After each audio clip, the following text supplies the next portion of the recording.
we are going to the Ghibli Museum, and they have a very strict no photos, no filming policy, so can't show you anything really. Bye! Can you tell where Chris is going? Can you tell where Joe is going? We got lost on the way to the Ghibli Museum, which was kind of cool though, because I got to see residential Japan for the first time. I filmed as much as I could of the museum, but they were very strict about not filming inside. You weren't even allowed to be on your cell phone, and if they thought you were possibly taking pictures, they would immediately kick you out. And I had been dreaming about going to this place for so long that I didn't want to risk ruining my experience. I'm incredibly sorry I wasn't able to document the exhibits for you, but they were unbelievable and it was the most magical place I've ever been. I highly recommend that any Ghibli fan make a pilgrimage out there one day. If you're starting to think about making a trip to Japan and making some plans, look into getting Ghibli tickets right away, I mean months and months in advance. They sell out really quickly and you aren't able to buy tickets at the museum, you have to get them ahead of time.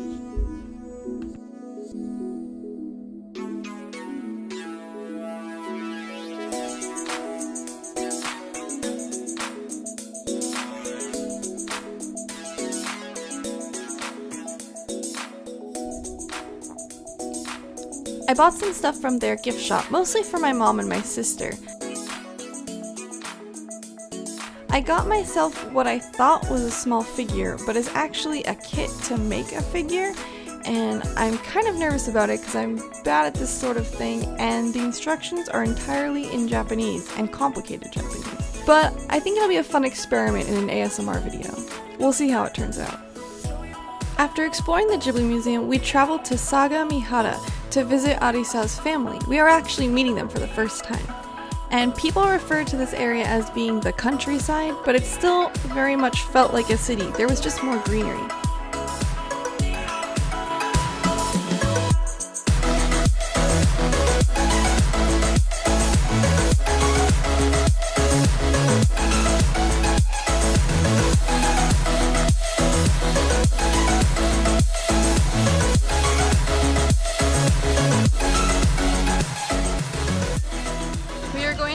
Meet Arisa's family.